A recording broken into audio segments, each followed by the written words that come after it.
And really, the reality of what's next is starting to set in. Here's a for instance for you. Here's Karina's car, half flooded, doesn't work very well. And take a look at her new home, not so sweet home. And it just keeps getting worse from here.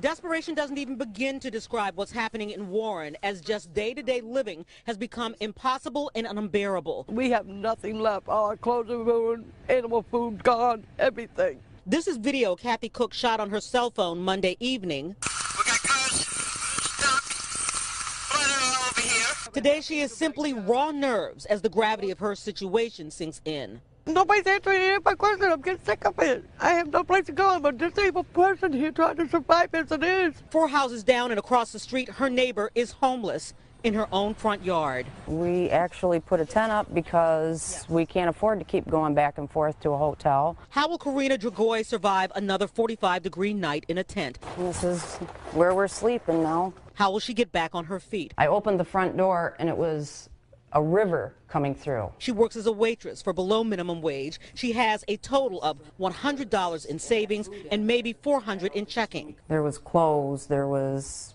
pictures, everything that you would have in a house was in the house. Not more than a mile away, more uncertainty of where to go and what to do. Another deemed structurally unsound home when the foundation gave away from water pressure. Next month is, school starts, and last week I was just thinking of, what to buy, like, notebooks and everything. Now with this, everything changed. We need a house. We're displaced. Okay, how's this for more reality? Just before I went on the air, the mail carrier went by, put something in Karina's mailbox. You know it, a bill. Here's the irony. It's the water bill. This is how Grobel Street in Warren looked last night after rainfall of historic proportions drenched much of Metro Detroit. Today, the sound of water pumps at work could be heard throughout the neighborhood,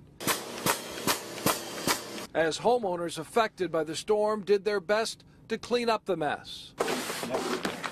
There was no way to get back into the subdivision. We were in touch with the neighbors throughout the night, and they told us to expect about 3 feet of water, if not more.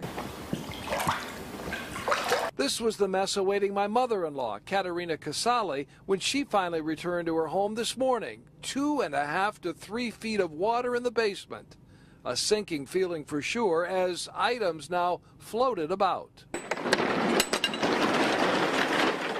In tackling the job, the first task requires pumping out the water that doesn't seem to be receding one bit.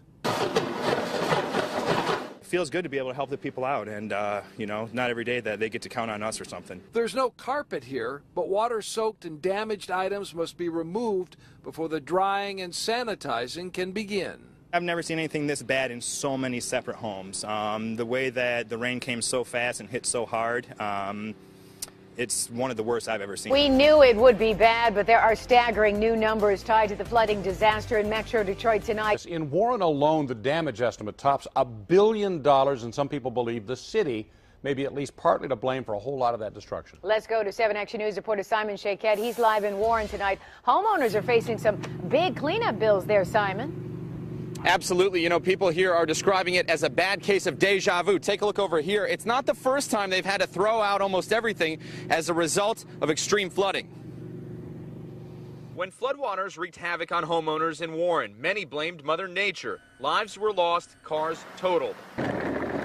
Days later, here on Bon Mar Street, fingers are still pointing and everyone is joining in. This is about the 4th time in the last 3 years. The supersized mounds of garbage and debris from flooding still lining the curbs in this subdivision. The piles have everything from furniture to a 5-year-old's toys.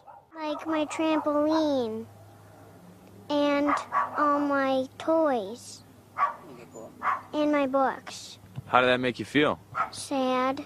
Neighbors like Jim Jeromette saw this type of damage before. In fact, Jim says it's happened several times in the past few years, making him and others think the issue is with the city.